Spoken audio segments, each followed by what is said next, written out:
ಆತ್ಮೀಯ ಬಂಧುಗಳೇ, ಶ್ರೀಮದ್ ಭಗವದ್ಗೀತೆ ತತ್ವ ವಿವೇಚನಿ ಟೀಕಾ ಅಧ್ಯಾಯ 4 ಜ್ಞಾನ ಕರ್ಮ ಸನ್ಯಾಸ ಯೋಗ.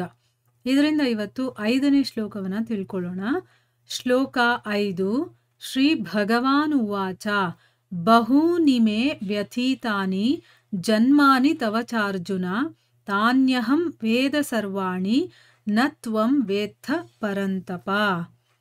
ಅನುವಾದ: ಶ್ರೀ ಭಗವಂತನು ಹೇಳಿದನು, ಹೇ ಪರಂತಪ ಅರ್ಜುನ, ನನ್ನ ಮತ್ತು ನಿನ್ನ ಅನೇಕ ಜನ್ಮಗಳು ಆಗಿ ಹೋಗಿವೆ, ಅವೆಲ್ಲವೂ ನಿನಗೆ ಅರಿವಿಲ್ಲ, ನಾನು ಅರಿತಿರುವೆ. ಇದು ಶ್ಲೋಕ ಮತ್ತು ಅದರ ಅನುವಾದ. ಈಗ ಇದನ್ನು ಅರ್ಥ ಮಾಡ್ಕೊಳ್ಳೋದಕ್ಕೆ ಪ್ರಯತ್ನ ಮಾಡೋಣ. ಓದ ಶ್ಲೋಕದಲ್ಲಿ ಅರ್ಜುನ ಪ್ರಶ್ನೆಯನ್ನ ಕೇಳ್ತಾನೆ. ಅಂದ್ರೆ ಸೂರ್ಯ ಹುಟ್ಟಿರೋದು ಯಾವಾಗ್ಲೋ, ನೀನು ಈಗ ಇರೋದು ಕೆಲವು ವರ್ಷಗಳ ಹಿಂದೆ ವಸುದೇವನ ಮನೆಯಲ್ಲಿರುವಂಥವನು, ನೀನ್ ಹೇಗೆ ಈ ಯೋಗವನ್ನ ಸೂರ್ಯನಿಗೆ ಹೇಗೆ ಹೇಳಿದೆ ಅಂತ ನಾನು ಹೇಗೆ ಅರ್ಥ ಮಾಡ್ಕೊಳ್ಳಿ ಅಂತ ಪ್ರಶ್ನೆ ಕೇಳ್ತಾನಲ್ಲ. ಸೊ ಅದಕ್ಕೋಸ್ಕರ ಇಲ್ಲಿ ಕೃಷ್ಣ ಈಗ ತನ್ನ ಅವತಾರದ ತತ್ವದ ರಹಸ್ಯವನ್ನ ತಿಳಿಸೋದಕ್ಕೋಸ್ಕರ ತನ್ನ ಸರ್ವಜ್ಞತೆಯನ್ನ, ಅಂದ್ರೆ ತನಗೆಲ್ಲ ಗೊತ್ತಿದೆ ಅನ್ನೋದನ್ನ, ನಾನು ಎಲ್ಲವನ್ನು ತಿಳ್ಕೊಂಡಿರುವಂಥವನು ಅಂತ ಹೇಳೋದಕ್ಕೋಸ್ಕರ ಇಲ್ಲಿ ಭಗವಂತ ಹೇಳ್ತಾನೆ, ಹೇ ಪರಂತಪನಾದ ಅರ್ಜುನನೇ, ನನ್ನ ಮತ್ತೆ ನಿನ್ನ ಜನ್ಮಗಳಿದೆಯಲ್ಲ, ಬೇಕಾದಷ್ಟು ಜನ್ಮಗಳಾಗಿ ಹೋಗಿದೆ. ಅಂದ್ರೆ ನೀನೂ ಬರ್ತಾ ಇರ್ತೀಯ, ನಾನೂ ಈ ಲೋಕದಲ್ಲಿ ಬೇಕಾದಷ್ಟು ಸರಿ ಜನ್ಮಗಳನ್ನು ತಗೊಂಡಿದ್ದೀವಿ, ಅದೆಲ್ಲ ನನಗೆ ಗೊತ್ತಿದೆ. ಆದರೆ ನೀನು ಅದನ್ನೆಲ್ಲ ಮರ್ತು ಹೋಗಿದೀಯಾ. ಅಂದರೆ ನಿನಗೆ ನೆನಪಿಲ್ಲ, ನನಗೆ ನೆನಪಿದೆ ಅಂತ ಹೇಳ್ತಾ ಇದ್ದಾನೆ. ಅಂದರೆ ಅವನು ಸರ್ವಜ್ಞ, ನಾವು ಸರ್ವಜ್ಞರಲ್ಲ ಅನ್ನೋದು ಇಲ್ಲಿ ಅರ್ಥ. ಈಗ ಪ್ರಶ್ನೆ ಏನು ಅಂತಂದರೆ, ಇಲ್ಲಿ ನನ್ನ ಮತ್ತು ನಿನ್ನ ಅನೇಕ ಜನ್ಮಗಳು ಆಗಿ ಹೋಗಿದೆ ಅಂತ ಹೇಳಿದಾನಲ್ಲ, ಇದಕ್ಕೆ ಅರ್ಥ ಏನು ಅಂತ ಪ್ರಶ್ನೆ. ಉತ್ತರ ಏನು ಅಂತಂದರೆ, ಭಗವಂತ ಹೇಳ್ತಾನೆ, ನಾನು ಮತ್ತು ನೀನು ಈಗಲೇ ಹುಟ್ಟಿದೀವಿ, ಮೊದಲು ಇರಲಿಲ್ಲ ಅಂತ ಅಲ್ಲ. ನಾವೆಲ್ಲರೂ ಕೂಡ ಅನಾದಿ ಮತ್ತು ನಿತ್ಯರಾಗಿದ್ದೀವಿ. ಅಂದರೆ ನೀನು ಅನಾದಿಯಿಂದ ಇದ್ದೆ. ನಾನು ಸೂರ್ಯನಿಗೆ ಹೇಳಿದೆ ಅಂತ ಅಂದಿದ್ದಕ್ಕೆ ನೀನು ಈಗ ಹುಟ್ಟಿರೋದು, ನಾನು ಈಗ ನೋಡ್ತಾ ಇರೋದು ನಿನ್ನನ್ನು ಅಂತ ಹೇಳ್ತಿದ್ಯಲ್ಲ. ಆದರೆ ನೀನು ನಾನು ಎಲ್ಲರೂ ಕೂಡ ಅನಾದಿ, ಆದಿಯಿಂದನೂ ಇರುವಂಥವ್ರು ಮತ್ತು ನಿತ್ಯರೂ ಆಗಿದ್ದೀವಿ. ನಾವು ಇಂಥ ಒಂದು ಪರ್ಟಿಕ್ಯುಲರ್ ಪೀರಿಯಡಲ್ಲಿ ಹುಟ್ಟಿದವರು ಅಂತಲ್ಲಪ್ಪ, ನಾವು ಅನಾದಿ ಮತ್ತು ನಿತ್ಯರಾಗಿರುವಂಥವ್ರು. ನನ್ನ ಸ್ವರೂಪ ಇದೆಯಲ್ಲ ಅದು ನಿತ್ಯ. ಅದಲ್ಲದೆ ನಾನು ಮತ್ಸ್ಯ, ಕೂರ್ಮ, ವರಾಹ, ನರಸಿಂಹ ಮತ್ತು ವಾಮನ, ಈ ರೀತಿಯ ಬೇಕಾದಷ್ಟು ರೂಪಗಳಲ್ಲಿ ಪ್ರಕಟನಾಗಿದ್ದೀನಿ.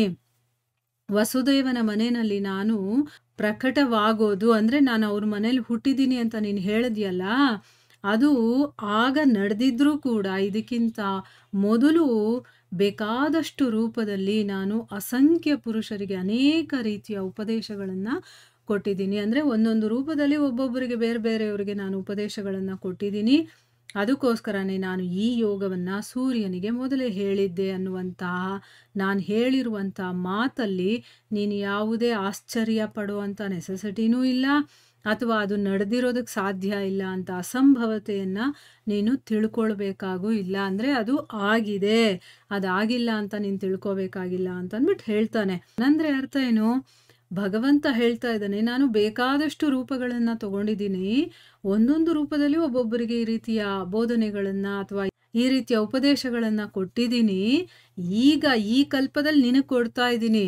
ಹಾಗಂದ್ಬಿಟ್ಟು ನಾನು ಇದೇ ಮೊದಲು ನಾನು ಈ ಒಂದು ಜಗತ್ತಿಗೆ ಕೊಡ್ತಾ ಇರೋದು ಇದನ್ನು ಅಂತ ತಿಳ್ಕೊಬೇಡ, ಅಥವಾ ನಿನಗೇ ನಾನು ಹೇಳ್ತಾ ಇರೋದು ಅಂತ ತಿಳ್ಕೊಬೇಡ.